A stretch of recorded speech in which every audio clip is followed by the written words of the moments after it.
اور رمضان میں یاد رکھیے صرف روزہ اور تراویح یہی دو عمل نہیں ہے، اس کے علاوہ بھی بہت سے کام ہیں جو آپ کو اور ہمیں رمضان میں کرنا ہے۔ مثلا لوگوں کی مدد کرنا، صدقہ و خیرات دینا، صرف زکوٰۃ دینا نہیں، صدقہ عام نفلی صدقات۔ اللہ کے رسول صلی اللہ علیہ وسلم کے بارے میں صحابہ نے فرمایا کہ وہ رمضان میں اتنے زیادہ سخی ہو جاتے تھے، عام دنوں کے مقابلے میں اللہ کے نبی صلی اللہ علیہ وسلم رمضان میں بہت زیادہ سخی ہوتے، اتنے سخی ہوتے جیسے ایک تیز ہوا کی طرح سخی ہو جاتے۔ تیز ہوا چلتی ہے تو کیا ہوتا ہے، راستے میں جتنے لوگ موجود ہیں سب کو ہوا لگتی ہے نا، ایسا تو نہیں کہ کسی کو ہوا لگ رہی ہے اور کسی کو نہیں۔ تو اللہ کے نبی صلی اللہ علیہ وسلم کی سخاوت اسی تیز ہوا کی طرح رمضان میں ہو جاتی کہ جو سامنے آ رہا ہے ہر ایک کے ساتھ سخاوت کا معاملہ کر رہے ہیں، جتنی استطاعت ہے جتنی مدد کر سکتے ہیں کرتے ہیں۔ کبھی کوانٹٹی کو کے اوپر فوکس نہ کیجیے، آپ کی استطاعت 1 روپے دینے کی ہے وہ دیجیے۔ سخاوت کوانٹٹی سے طے نہیں ہوتی، سخاوت اس سے طے ہوتی ہے کہ آپ کی جتنی استطاعت ہے اس کے مقابلے میں آپ کتنی خوش دلی کے ساتھ کتنا زیادہ دے رہے ہیں اپنی استطاعت کے بقدر۔ تو لوگوں کی مدد کرنا،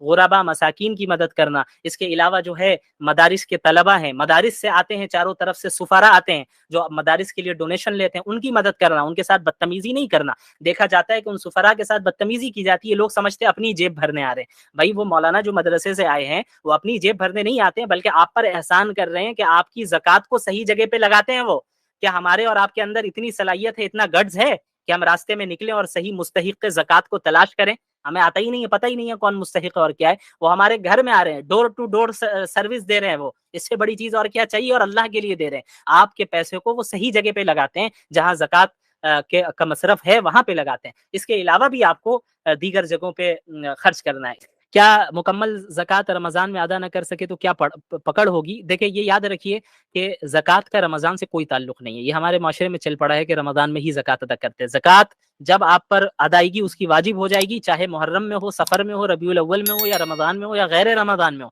آپ کو اسی وقت نکالنا ہے۔ یہ تو ہمارے معاشرے میں ایک چل پڑا ہے کہ بھئی چونکہ رمضان میں زیادہ صدقات کی زیادہ فضیلت ہے اور نیکیوں کی کا ثواب زیادہ ملتا ہے، اس لیے لوگ رمضان میں نکالتے ہیں، جو کہ اچھی چیز ہے، نکال سکتے ہیں۔ البتہ اگر رمضان سے پہلے آپ پر اس کی ادائیگی واجب ہے تو اس پہلے ہی آپ نکالیں، اس میں ڈیلے نہ کریں۔ کیا پتہ کہ جو ہے رمضان سے پہلے موت ہو جائے، تو اب کیا ہوگا کہ آپ نے اس فرض کو ڈیلے کیا، وہ فرض رہ جائے گا۔ اس لیے رمضان کا زکوٰۃ سے کوئی تعلق نہیں ہے، اور اگر زکوٰۃ آپ ادا کرتے ہیں رمضان میں وہ بھی جائز ہے، بالکل اچھی چیز ہے، کر سکتے ہیں۔ اور زکوٰۃ کے علاوہ عام نفلی صدقات و خیرات کا بھی اہتمام کیجیے۔ اس وقت پوری دنیا میں مسلمان مختلف قسم کے چیلنجز سے دوچار ہیں۔ پوری دنیا میں مختلف اقوام مل کر مسلمانوں کو ذلیل و رسوا کرنے پر تلی ہوئی ہیں۔ مسلمانوں کے خون کو پانی سے زیادہ سستا بنا دیا گیا ہے، اور مسلمانوں کو ہر میدان میں پیچھے رکھنے کی کوشش جو صدیوں سے چلی آ رہی تھی، اس میں بہت حد تک اقوام عالم کامیاب نظر آ رہی ہیں۔ ان جیسے حالات میں بہت سے سادہ لوگ مسلمان ایسے ہیں جو یہ سمجھتے ہیں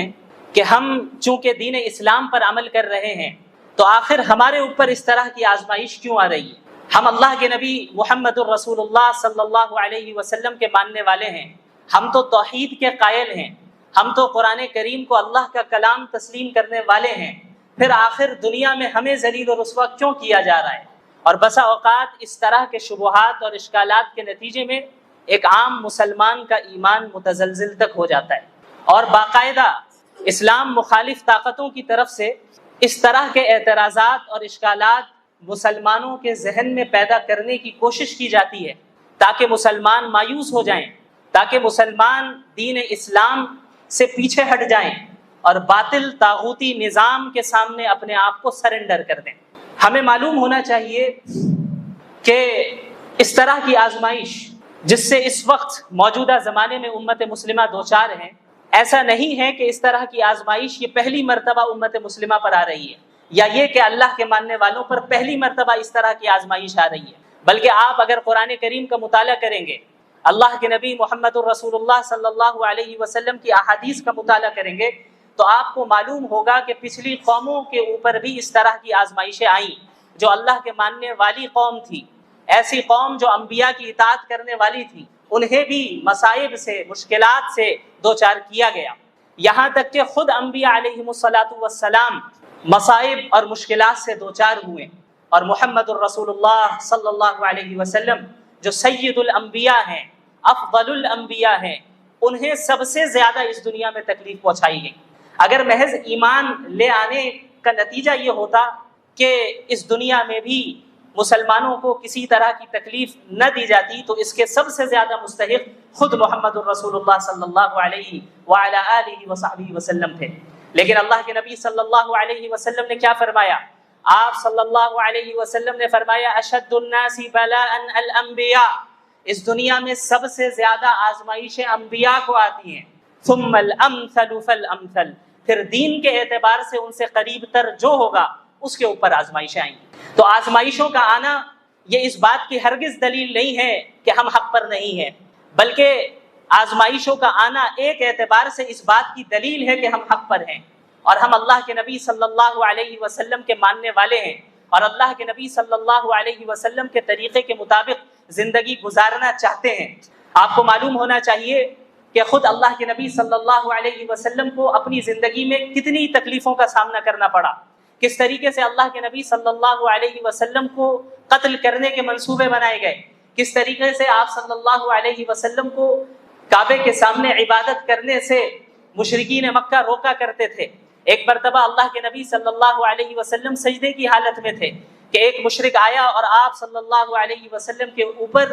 اونٹ کی گندگی کو، اجڑی کو آپ صلی اللہ علیہ وسلم کے اوپر ڈال دیتا ہے۔ اسی طرح ایک مرتبہ اللہ کے نبی صلی اللہ علیہ وسلم حرم میں موجود تھے، ایک مشرک آگے بڑھتا ہے اور ایک چادر کے ذریعے آپ صلی اللہ علیہ وسلم کے گلے پر پھندا ڈالتا ہے اور اسے کھینچتا ہے، یہاں تک کہ حضرت ابو بکر رضی اللہ عنہ قریب آتے ہیں اور اللہ کے نبی صلی اللہ علیہ وسلم سے اس مشرک کو دور کرتے ہیں۔ اسی طرح اللہ کے نبی صلی اللہ علیہ وسلم کو کس طریقے سے طائف میں لہو لہان کیا گیا، آپ صلی اللہ علیہ وسلم اسی دین کے خاطر گئے تھے۔ اب یہ کون سی شخصیت ہے؟ یہ شخصیت وہ ہے جو اللہ کے نزدیک محبوب ترین شخصیت ہے۔ اللہ چاہتے تو انہیں اتنی آزمائشوں سے نہیں گزارتے، اللہ رب العالمین اس بات پر قادر تھے کہ بغیر کسی تکلیف پہنچے اللہ کے نبی صلی اللہ علیہ وسلم پر پورے جزیرۃ العرب کے تمام لوگ ایمان لے آتے ہیں، لیکن اللہ کے نبی صلی اللہ علیہ وسلم کو بھی آزمائشوں سے گزارا گیا۔ کیوں؟ تاکہ قیامت تک کی امت کے لیے وہ ایک نمونہ بن سکے، قیامت تک کی امت کے لیے وہ ایک رول ماڈل بن سکے، امت نصیحت حاصل کر سکے کہ ان مواقع میں اللہ کے نبی صلی اللہ علیہ وسلم کی سنت کیا رہی، ان حالات میں اللہ کے نبی صلی اللہ علیہ وسلم نے کس طرح مشرکین کے ساتھ ڈیل کیا، ان حالات میں اللہ کے نبی صلی اللہ علیہ وسلم نے مسلمانوں کو کس طرح تیار کیا، منظم کیا۔ چونکہ آپ صلی اللہ علیہ وسلم کو قیامت تک کے لوگوں کے لیے نمونہ بنانا تھا، اسی لیے اللہ کے نبی صلی اللہ علیہ وسلم کو بھی ان آزمائش سے گزارا گیا، ان آزمائشوں سے گزارا گیا۔ 3 سال تک مشرکین مکہ نے شعب ابی طالب میں اللہ کے نبی صلی اللہ علیہ وسلم، مسلمان اور آپ کے خاندان والوں کا مکمل سوشل بائیکاٹ کیا، مکمل سوشل بائیکاٹ کیا، یہاں تک کہ مسلمانوں کے بچے ایک ایک دانے کے لیے ترس رہے تھے۔ یہ صورتحال گزری رسول اللہ صلی اللہ علیہ وسلم پر، اور آپ صلی اللہ علیہ وسلم کے صحابہ کرام نے بھی اسی طرح کی قربانیاں دی۔ آپ کو معلوم ہے حضرت بلال رضی اللہ عنہ، ان کا نام آپ نے سنا ہے، کس طریقے سے حضرت بلال رضی اللہ عنہ نے اسلام قبول کیا۔ ظاہر ہے اللہ کے نبی صلی اللہ علیہ وسلم کی جس جگہ بعثت ہوئی، جس زمانے میں بعثت ہوئی، یہ ایک ایسا زمانہ تھا جہاں انسانیت اپنی انتہا اور پستی کی انتہا تک پہنچ چکی، جہاں غلاموں کو ان کے حقوق نہیں دیے جاتے تھے، سلیوز کو ان کے فنڈامنٹل ہیومن رائٹ سے بھی محروم رکھا گیا تھا۔ ایسے موقع پہ جب حضرت بلال رضی اللہ عنہ نے اللہ کے نبی صلی اللہ علیہ وسلم کی تعلیمات کو سنا کہ یہ غلام تمہارے بھائی ہیں، انہیں وہی کھلاؤ جو خود کھاتے ہو، انہیں وہی پہناؤ جو خود پہنتے ہو، انہیں اتنا بوجھ نہ دو کہ وہ اسے پورا نہ کر پائے، اور اگر کوئی بھاری کام دینا بھی پڑ جائے تو تم خود ان کا تعاون کرو۔ اللہ کے نبی صلی اللہ علیہ وسلم کی ایسی تعلیمات جن کو سن کر حضرت بلال رضی اللہ عنہ اسلام کی طرف مائل ہوئے اور دل و دماغ میں ایمان راسخ ہو گیا، یہاں تک کہ ان کا جو مالک تھا حضرت بلال رضی اللہ عنہ کو چلچلاتی دھوپ میں تپتی ہوئی ریت کے اوپر رکھتا۔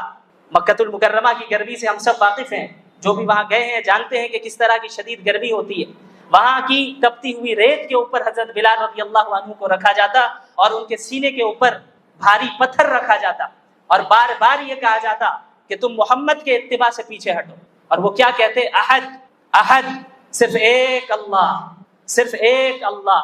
آخر کیا چیز تھی جو حضرت بلال رضی اللہ عنہ کے اندر داخل ہو گئی تھی؟ ایک ایسی چیز جو انہیں دنیا کی ہر طرح کی تکلیفوں کو جھیلنے کے لیے تیار کر رہی تھی اور انہیں مضبوطی دے رہی تھی، انہیں طاقت دے رہی تھی۔ حضرت سمیہ رضی اللہ عنہا جو اسلام کی سب سے پہلی شہیدہ ہیں، کس طریقے سے، کس بے دردی کے ساتھ اور بے رحمی کے ساتھ انہیں شہید کیا گیا، ان کی شرمگاہ میں نیزہ مارا گیا اور انہیں شہید کر دیا گیا۔ حضرت مصعب بن عمیر رضی اللہ عنہ، یہ صحابی رسول ہیں، آپ کو معلوم ہوگا کہ اسلام لانے سے پہلے کافی مالدار تھے اور 200 درہم کا کپڑے پہنا کرتے تھے اور کافی قیمتی خوشبو اور عطر کو استعمال کیا کرتے تھے، بڑی لگژریس لائف گزارتے تھے، ناز و نعام میں پلنے والے تھے۔ لیکن جب انہوں نے اسلام قبول کر لیا، ان کی زندگی میں انقلاب آ گیا۔ ایک انسان، ہم اور آپ اپنے اوپر ذرا غور کریں، ہم اپنے کمفرٹ زون سے باہر نہیں آنا چاہتے، ہمیں اپنی زندگی میں ذرا سی تکلیف آ جائے تو ہم اللہ سے شکایت کرتے ہیں، ذرا سی تکلیف آ جائے تو ہم یہ شکایت کرتے کہ ہمارے ہی ساتھ ایسا کیوں ہوا۔ حضرت مصعب بن عمیر کے بارے میں سنیے۔ حضرت مصعب بن عمیر رضی اللہ عنہ وہ ہیں جو کافی مالدار تھے۔ انہوں نے جب اسلام قبول کیا تو ان کے جو چچا تھے انہوں نے ان سے کہا کہ تم اگر اپنے باپ کے دین کو چھوڑ رہے ہو تو پھر یہ جو مال تمہیں حاصل ہے یہ بھی تمہارے باپ کا ہی کمایا ہوا مال ہے، لہٰذا تمہیں اسے چھوڑنا ہوگا۔ انہوں نے یہ بات اس لیے کہی کہ شاید مصعب بن عمیر رضی اللہ عنہ ان کی اس بات سے ڈر جائیں، چونکہ زندگی پر لگژریس لائف میں رہے اور اب سارے مال و دولت چھیننے کی بات ہو رہی ہے تو شاید وہ محمد رسول اللہ کی اتباع سے پیچھے ہٹ جائیں۔ لیکن ایسا نہیں ہوا۔ حضرت مصعب بن عمیر رضی اللہ عنہ نے سارے مال کو، ساری دولت کو وہیں چھوڑ دیا، یہاں تک کہ ان کے چچا نے کہا کہ جو کپڑے تم پہن کر ہو یہ بھی چھوڑ کر جاؤ۔ حضرت مصعب بن عمیر رضی اللہ عنہ نے ان کپڑوں کو بھی اتار دیا اور بالکل برہنہ ہو کر اپنی ماں کے پاس پہنچتے ہیں۔ ان کی ماں دیکھتی ہے اور وہ رونے لگتی ہے کہ مصعب یہ کیا ہو گیا، یہ کس حال میں تم آئے؟ وہ کہتے ہیں کہ میری ماں، میں موحد ہو گیا ہوں، میں محمدی ہو گیا ہوں، اب مجھے مال و دولت کی کوئی فکر نہیں، اب مجھے اتباع رسول کی فکر ہے، اب مجھے اس دین کی تبلیغ کی فکر ہے، اب مجھے اس دین کو تمام اقوام عالم تک پہنچانے کی فکر ہے، اب مجھے جنت کی فکر ہے، اب مجھے اس عارضی ٹیمپرری لائف کی فکر نہیں ہے جہاں زندگی چند سالہ زندگی ملتی ہے جس کی بھی کوئی گارنٹی نہیں ہوتی۔ آج کل نوجوان بھی بڑی تیزی کے ساتھ اس دنیا سے رخصت ہو رہے ہیں، کب کس کو موت آ جائے یہ نہیں پتا۔ صحابہ کرام کے اندر ایمان راسخ ہو گیا تھا اس طریقے سے کہ اللہ کے نبی صلی اللہ علیہ وسلم کی صحبت انہوں نے اختیار کی اور آپ صلی اللہ علیہ وسلم پر نازل ہونے والا کلام جو قرآن کریم ہے اس کو پڑھا، اس کو سمجھا اور آپ صلی اللہ علیہ وسلم کے ذریعے دنیا کے حقیقی کانسیپٹ کو انہوں نے سمجھ لیا اور آخرت کے حقیقی کانسیپٹ کو بھی سمجھا کہ ہم اس دنیا میں کیوں آئے۔ یہی معاملہ تمام صحابہ کرام کے ساتھ رہا۔ سلف صالحین میں آپ کو سینکڑوں واقعات ایسے مل جائیں گے جہاں علماء کرام نے، فقہاء اعظام نے دین کے خاطر قربانیاں دی ہیں، اس دین کے خاطر قربانیاں دی ہیں۔ تو یاد رکھیے، اگر آج کے زمانے میں ہمارے اوپر آزمائشیں آ رہی ہیں، یہ جو چند مثالیں میں نے آپ کے سامنے پیش کی، چند واقعات مختصراً میں نے بیان کیے، یہ تو اللہ کے نبی صلی اللہ علیہ وسلم کے زمانے کے واقعات ہیں۔ آج بھی اگر آپ کو اس کی زندہ مثال دیکھنی ہے تو فلسطین کے مسلمانوں کو دیکھ لیں، زندہ مثال آپ دیکھ لیں، جہاں ماں باپ اپنے معصوم بچوں کی لاش کو لے کر کھڑے ہیں اور اس وقت بھی اللہ کا شکر ادا کر رہے ہیں اور کہہ رہے ہیں اللہ ہی نے دیا ہے، اللہ ہی لینے والا ہے۔ ان کی زبان سے ایک شکایت کا کوئی لفظ تک نہیں نکل رہا ہے۔ یعنی ایسے ایمان والے آج بھی موجود ہیں۔ اگر ہم اس طرح نہیں بن پا رہے ہیں تو کمی ہمارے اندر ہے۔ اور یاد رکھیے، جس طرح حالات آزمائش کے طور پر آتے ہیں، برے حالات آتے ہیں، اسی طریقے سے بسا اوقات امت جب محمد رسول اللہ صلی اللہ علیہ وسلم کے نہج سے ہٹ جاتی ہے تب بھی اس طرح کے حالات آتے ہیں۔ اللہ کے نبی صلی اللہ علیہ وسلم نے اس زمانے کے متعلق پہلی پیشن گوئی فرمائی تھی۔ آپ صلی اللہ علیہ وسلم نے فرمایا کہ ایک زمانہ آئے گا کہ جب تمام اقوام اس امت مسلمہ پر اس طرح ٹوٹ پڑیں گی جس طریقے سے کھانے والے کھانے کے پیالے پر ٹوٹ پڑتے ہیں۔ صحابہ کرام کو تعجب ہوا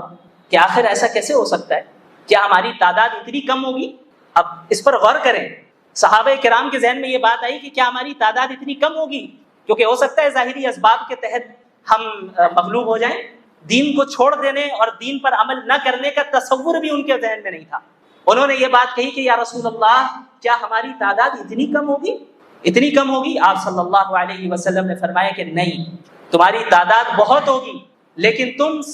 تم سیلاب کی جھاگ کے مانند ہوگے۔ اللہ رب العالمین تمہارے دشمنوں کے دلوں سے تمہارا روب اور خوف نکال دے گا اور تمہارے دلوں میں وہن ڈال دے گا۔ صحابہ کرام نے پوچھا یا رسول اللہ یہ وہن کیا ہے؟ آپ صلی اللہ علیہ وسلم نے فرمایا حب الدنیا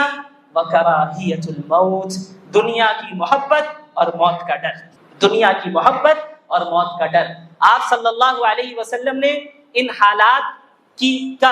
جو وجہ ہوگی وہ بھی بیان کر دی اور علاج کی طرف اشارہ بھی کر دیا۔ یعنی اگر پستی اور رسوائی اور ذلت مسلمان ان پستی اور ذلت سے دوچار ہو رہے ہیں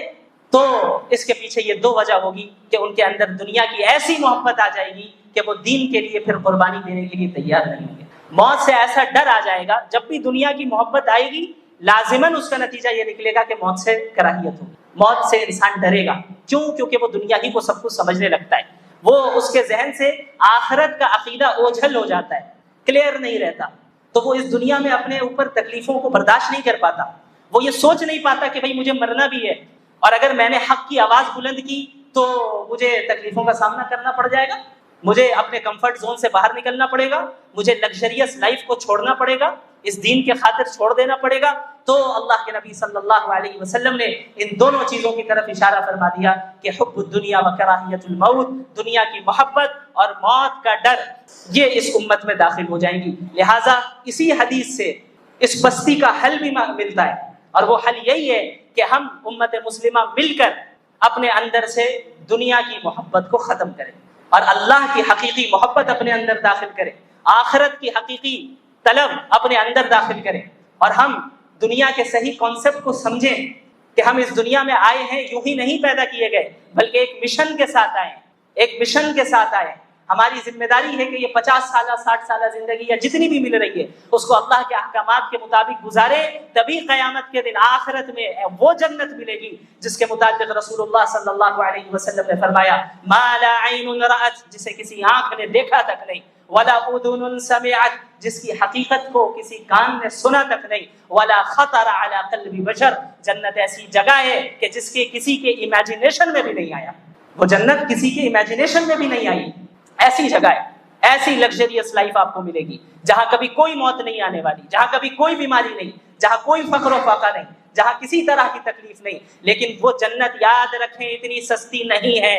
اتنی سستی نہیں ہے۔ احسب الناس ان يتركوا ان يقولوا آمنا وهم لا يفتنون، کیا لوگوں نے یہ سوچ لیا ہے کہ وہ بس یہ کہہ دیں گے کہ ہم ایمان لے آئیں تو ہم انہیں چھوڑ دیں گے، انہیں یوں ہی چھوڑ دیا جائے گا اور انہیں فتنوں میں اور آزمائشوں میں مبتلا نہیں کیا جائے گا، انہیں جانچا نہیں جائے گا کہ کیا ان کا اقرار صحیح ہے یا غلط ہے؟ صرف محض کلمہ پڑھ دینے سے جنت مل جائے ایسا نہیں ہوگا، اس دنیا میں آزمائشوں کا سامنا کرنا ہوگا، پھر ان آزمائشوں میں جمنا ہوگا، ڈٹنا ہوگا، صراط مستقیم پر قائم رہنا ہوگا۔ اور اس کے لیے یاد رکھیں اس وقت جو صورتحال پوری امت مسلمہ کی قائم ہے، خصوصاً ہمارے ملک میں، اس بات کا عزم کر لیں کہ ہم اپنے تمام مفادات کو پیچھے رکھیں گے اور اسلام کے اجتماعی مفاد کو ترجیح دیں گے، چاہے وہ مفاد نسلی ہو، چاہے وہ مفاد خاندانی ہو، چاہے وہ مفاد مسلکی ہو، چاہے وہ مفاد جماعتی ہو، کوئی بھی مفاد ہو، سب سے پہلے ترجیح اگر کسی مفاد کو حاصل ہے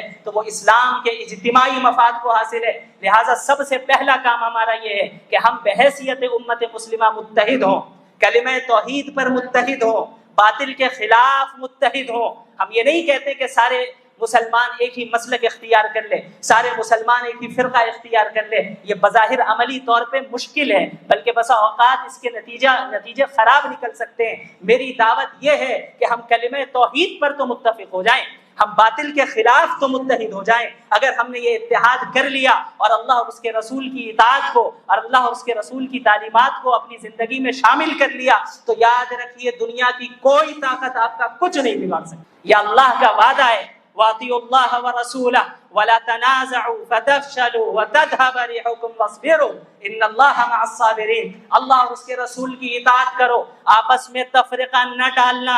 آپسی لڑائیوں میں نہ پڑنا، فرقوں میں نہ بٹ جانا۔ اگر تم ایسا کرو گے تو تمہاری ہوائیں اکھڑ جائیں گی، تم باطل کے سامنے نہیں ٹک پاؤ گے، باطل تم پر غالب آئے گا، تم اس دنیا میں مغلوب ہوگے۔ لہٰذا صبر کرو، اتحاد قائم کرو، اطاعت اپنے اندر لاؤ۔ اللہ نے وعدہ کر رکھا ہے وَلَا تَهِنُوا وَلَا تَحْزَنُوا وَأَنْتُمُ الْأَعْلَوْنَ إِن كُنتُم مُؤْمِنِينَ۔ کبھی نہ گھبرانا، کبھی نہ غم کرنا، تم ہی سر بلند رہو گے اگر تم سچے مومن ہو، بشرط یہ کہ سچے مومن ہو۔ ایمان صرف زبان کا نام نہیں، ایمان چند کلمات یا جمعے کی نماز کا نام نہیں، ایمان صرف رمضان کے روزوں کا نام نہیں، ایمان صرف رمضان میں تراویح پڑھ لینے کا نام نہیں، ایمان صرف ہفتے میں ایک دن مسجد میں آ جانے کا نام نہیں، ایمان صرف قربانی کر لینے کا نام نہیں، ایمان صرف حج اور عمرہ کر لینے کا نام نہیں، ایمان اور اسلام اپنی زندگی کے ہر شعبے میں محمد الرسول اللہ کے تابع ہو جانے کا نام ہے۔ یہی بات اللہ کے نبی صلی اللہ علیہ وسلم نے بہت ہی مختصر اور جامع الفاظ میں ارشاد فرمائی، لا یؤمن احدکم حتی یکون ہواہ تبعا لما جئت بہ، تم میں سے کوئی اس وقت تک مومن ہو نہیں سکتا، تم میں سے کوئی اس وقت تک مومن ہو نہیں سکتا جب تک کہ وہ اپنی خواہشات کو، اپنے ڈیزائرز کو میری لائی ہوئی شریعت کے تابع نہ کر دے۔ تو یاد رکھیے، اگر ہم چاہتے ہیں کہ ہمیں دوبارہ عروج حاصل ہو، ہم اس بستی سے باہر نکلے، پوری دنیا کی قیادت کرے، چونکہ یہ امت قیادت کے لیے ہی بھیجی گئی، یہ امت قیادت اور امامت کے لیے بھیجی گئی، مسجد کی صرف امامت کے لیے نہیں، یا چند مسلک کے نظاموں کی امامت کے لیے نہیں، چند جماعتوں کی امامت کے لیے نہیں، بلکہ دنیا کے ہر شعبے کی امامت کے لیے یہ امت مسلمہ بھیجی گئی۔ اور صحابہ نے پریکٹیکلی کر کے دکھایا۔ یہ وہی عرب تھے جن کو قیصر روم اور کسرا یہ کہہ کر چڑھایا کرتے کہ یہ عرب کے بدو ہیں، یہ ہم سے کیا لڑیں گے۔ یہ وہی صحابہ ہیں جنہوں نے قیصر و کسرا کے تخت کو پلٹ کر رکھ دیا۔ یہ محمد الرسول اللہ کی تعلیمات کو تھامنے کا نتیجہ ہے، یہ اللہ کی رسی کو مضبوطی سے پکڑنے کا نتیجہ ہے۔ وہی اللہ آج بھی موجود ہے، وہی قرآن آج بھی موجود ہے، اللہ کے نبی کی وہی سیرت، وہی احادیث، وہی وعدے آج بھی موجود ہیں، لیکن صحابہ کرام جیسے مومنین آج موجود نہیں، صحابہ کرام کی جیسی صفات اختیار کرنے والے مسلمان آج موجود نہیں ہیں۔ لہٰذا قرن اول کی طرف رجوع کرنا ہوگا، اتحاد و اتفاق قائم کرنا ہوگا، اللہ کے نبی کے طریقے پر چلنا ہوگا، اور اپنے شخصی، ذاتی، مسلکی، جماعتی، خاندانی، نسلی ہر مفادات کو پیچھے رکھنا ہوگا، ہر اختلافات کو بالائے طاق رکھنا ہوگا، اور اس وقت اسلام کے اجتماعی مفاد کی طرف توجہ دینی ہوگی۔ اللہ رب العالمین ہم سب کو ان باتوں پر حقیقی معنی میں عمل کرنے کی توفیق عطا فرمائے۔ میں یہاں پہ کوئی رسمی تقریر کرنے نہیں آیا ہوں، میرا یہاں پہ آنے کا مقصد صرف یہی ہے کہ امت میں اتحاد قائم ہو۔ اس طرح کے علماء کرام آپ کو کئی ملیں گے، آپ کو کئی واعظین ملیں گے، کئی مقررین ملیں گے جنہیں آپ ہمیشہ سے سنتے آ رہے ہیں۔ اسی طرح میں بھی آ گیا، چند باتیں عرض کر دی، آپ سن لیں اور باہر نکل کر پھر اسی طرح میری ان باتوں کو بھلا دیں جس طریقے سے پچھلے 50-60 سال سے بلاتے آ رہے ہیں، یا 20-25 سال سے بلاتے آ رہے ہیں۔ تقریر کو محض ایک ہم نے انٹرٹینمنٹ کا اگر ذریعہ بنا لیا ہے تو یاد رکھیے یہ ہمارے لیے بڑے خطرے کی بات ہے۔ میں یہاں آپ کی تعریف سننے نہیں آیا، آپ سے داد حاصل کرنے نہیں آیا، آپ سے کوئی مال حاصل کرنے نہیں آیا، آپ سے کسی طرح کا کوئی دنیاوی فائدہ حاصل کرنے نہیں آیا۔ میں اپنی ذمہ داری پوری کرنے کے لیے آیا ہوں کہ اللہ کے اس بات کو، اللہ کے اس پیغام کو آپ تک پہنچاؤں، تاکہ امت مسلمہ ہم سب مل کر، متحد ہو کر باطل کا مقابلہ کر سکے، اور اللہ رب العالمین اس دنیا میں دوبارہ ہمیں عروج عطا کرے اور آخرت کی کامیابی سے ہمیں ہمکنار فرمائے۔